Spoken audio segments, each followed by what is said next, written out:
All right, ladies and gentlemen, welcome back from that short break that we just had. So let us proceed. We had already introduced some of the tools that we shall be using, and please don't get lost whenever we use these terms, the tools, the icons, and options. Literally, we might be meaning the same thing, but since we are not dealing with a lot of theories into this, just understanding and take it the way it is. So let us continue and check more of the tools that we have here. So where do we start from? Fine.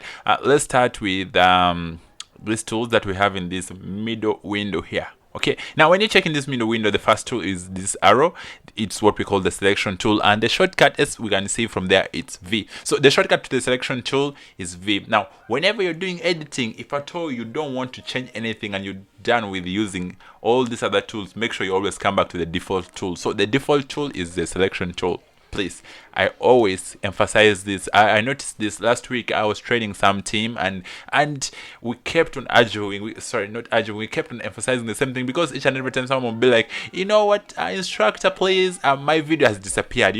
Because the person accidentally used, let me say, the eraser tool. After finishing using the eraser tool, forgot to go back to the move tool. So, to the select tool. The person comes and tries to do something. Maybe he's trying to move this and accidentally does or cuts again. So please, always the default selection tool or the default tool for moving your cursor around on the main window or whichever window, it's the selection tool. The shortcut is V. Right, the next one is what we call the track selection tool. If you want to select the entire track, for example, if you have cut this into two and you want to select the entire track, you don't have to come and click from outside here. This one works also, but just come to the track selection tool, which is the shortcut is capital A, or A on your keyboard. Just hit A on your keyboard, and you shall be able to select the entire track. Now it works for both videos and audios. Remember, we said we also have the audio tracks and the video tracks, so you can always do that. Another tool is what we call the ripple edit tool. Now when we have rippling, I think I can explain what a ripple is best when we cut. So I'm just going to zoom this a little bit. Okay, let me just cut from here. If I cut that and I move this side and I use this ripple tool, ripple tool should be able to make you to recover the space which is left between, to recover. Okay, like I can keep extending, but you realize I'm moving the other one the other side. So I don't know how best I can explain this, but that's how a ripple tool works. Okay, when if we were to use the move tool, this is what would happen. Okay, we are still under. Let me select this. If we are to use the move tool, this is what would happen. You see, with the move tool, but with the ripple tool, you'll notice that it won't be happening like that. We shall be moving the entire thing. So if we move this side, even the other one comes. So that's what the ripple tool does. And we also have the rolling edit tool. Now, rolling edit tool, we are able to rolling edit tool, we are able to roll this side only or roll the other side only, something like that. Yeah, these are some of the tools that we shall be using in our editing. We also have what we call the rate stretch tool. We shall explain this later when we come to our audios here. Then we also have the razor tool. Razor, as the name suggests, razor for cutting, razor blade. Okay. Razor tool, the shortcut is C for cutting, and then we also have the slip tool for slipping one track over the other. We also have what we call the slide tool for sliding one track over the other. Now we shall also be using the pen tool. Also this one in advanced editing, we shall be using pen tool, assuming we want to select this person only in the video. Okay, we can use the pen tool to do that. So we can always use the pen tool to do that. So we shall be learning a lot of that in our next classes. We also have what we call the undo tool. The undo tool is for moving. If you click the undo tool, it allows you to move the video or to move part of the video or the selected part around. Okay. Now we also have the zoom tool. Zoom tool allows you to zoom all over wherever you're zooming. For example, if you want to zoom this, we click this and it zooms automatically. So instead of clicking here and dragging and to shrink it or to zoom it, you can just come to the zoom tool here and you just click here and automatically it will be zoomed. So those are some of the tools that we have in here. Okay. Now this eye icon is to toggle the track, like to either let, now these are videos, remember, so when we toggle a video, it's like we let the video to appear. So if we toggle this off, it means the video will not appear or it will not play. And then when we toggle audios in Audition, it's instead of toggle, it is called mute, because it's audio. So but here it's the symbol is just there to toggle the track output, so it means we are muting. If we click here, we mute all of this track, it will not be able to play. So even if we try to play this, you can see the visual is playing, but there is no sound. And if we unmute, let's see. Sorry about the noise, it's really so loud.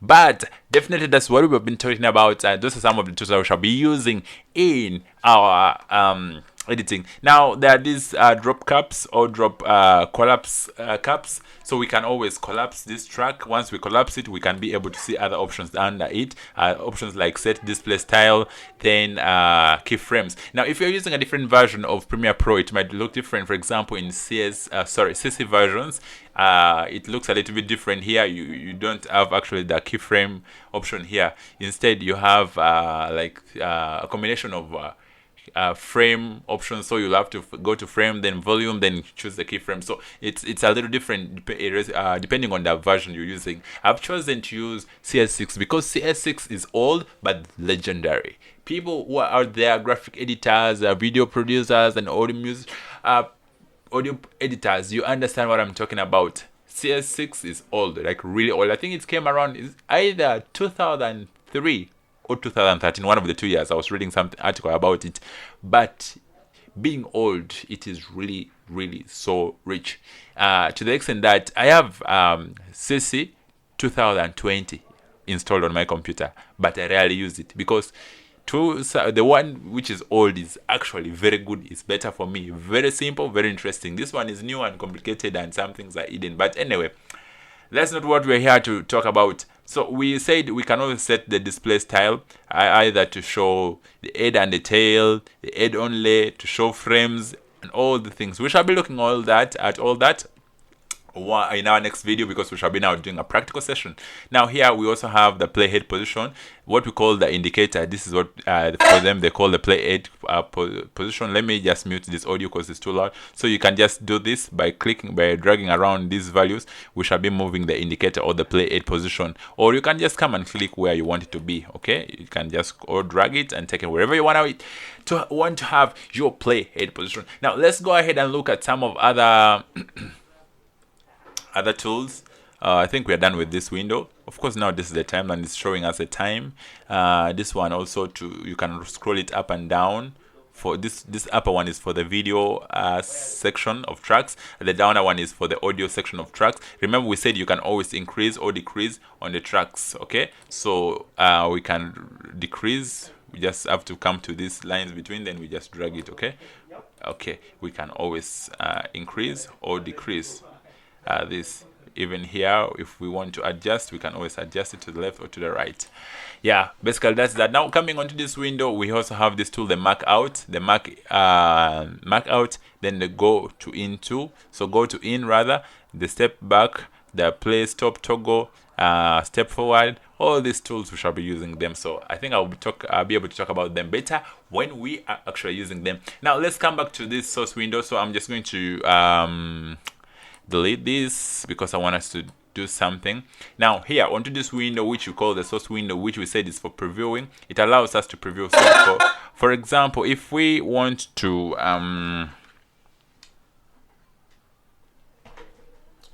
alright, sorry about that, I had to put off my audio output. Okay, now if we want to start this video from the beginning, we can play it we want. So we shall just come and click this video from the middle, then we drag it to the timeline and it will come. That is option 1.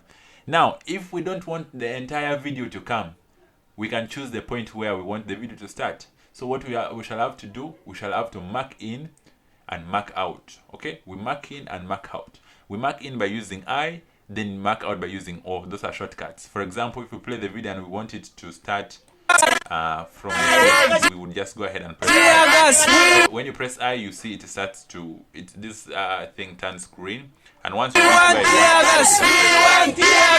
so you realize once you drag this video, it will not be the entire video coming, it will be from this part here up to this part. Or you can do the same thing. Instead of doing that, you can just bring your indicator to where you want it to be, then you mark sorry, I think it's supposed to be this, then you mark this. So if we want here, we want this, we can come and mark it from here. So it means the video will be like that. Let's say we want our video to start from here, so you bring the indicator at that point, then you mark, and that will be where it will come from this side and into here. But now one thing, where is our mark in? I'm seeing on the mark out. I'm seeing on the mark out. Okay, I don't see my mark in. I don't see my mark in. But anyway, it's fine. That out as time goes. Now we said those are the options we have if we want to bring the entire video or cut the video. Now we also have another thing here, very important, that we should talk about. Still here, you can bring only the video or only the audio, or you can bring both the video and the audio. When you click from the middle here and you bring it together, now when we put it like this, means it's video 2 with audio 2, but we can also drag it to this and it will be video 1 still audio 2, which is the same. So we can always do all that. Okay, yeah.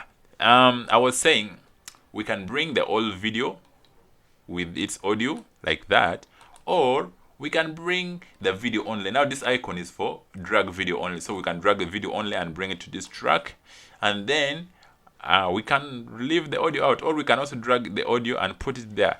Now the advantage of dragging the video and the audio differently or separately is you are able to actually edit them separately. For example, if you realize maybe the video and the audio, they're not matching together, and you want the video to start from here but the audio to start from there, you can just drag from here and bring. So you see, it's the same video with its audio, but now we are making the video to start earlier than the audio. And yet this function, if we use the other option of just dragging both the video and the audio, we cannot separate. You try to bring here, the video and the audio will all move. So that's why you should understand what you're going to do. I would actually advise, instead of just dragging both the video and the audio, drag the video and also drag the audio. I always use this option because there I can edit any way I want, because sometimes when you're recording, you realize there's a time lag between your video and the audio. For example, if you're shooting from far, now there is a difference between the speed of light and the speed of sound. There are two different speeds. I don't want to go back to physics and start explaining. Now when you're shooting, that one is light. When you're recording the audio, that is sound. So if you're standing from far and you're shooting the video from far, the sound may come a little earlier than the video. Okay, so means you may need to correct that time lag, and you can only correct the time lag if at all you imported, or if you drag the video and the audio separately. But if you did it together, it will be really so hard. So that is what we are having for tonight. So I just want you to go ahead and try these things out. Go ahead to import your videos or your footages. After importing, try to play around with them, notice which one you want. After that, you can always bring it here. You can also bring the second video or the second photo, like mine is there. If I double click it to bring here, I can just drag it and put it on this, so that once my video plays up to this point, it comes onto the second one. Okay, don't worry about why it's showing like this. I'm going to show you or explain this all in our next video, how to scale it. But for now, just go ahead and mix different videos on the tracks that we have here and different audios. Just play around with it and try to understand how these tools work. And in our next class, we shall do some actual work, and in the process we shall also learn how to save or export our project, because now we don't have anything to save or export. So ladies and gentlemen, it has brought us to the end of our class for today. So I would request that we end here, and in our next class we shall now start actual editing. Today we were just trying to spice up everything and to get to grasp the basics of the tools that we shall be using in our Premiere Pro. So in our next class, please make sure by the time you're coming for the next class, you shall have practiced onto these tools and you know how these tools operate. And by doing that, it will be very, very, very easy for you.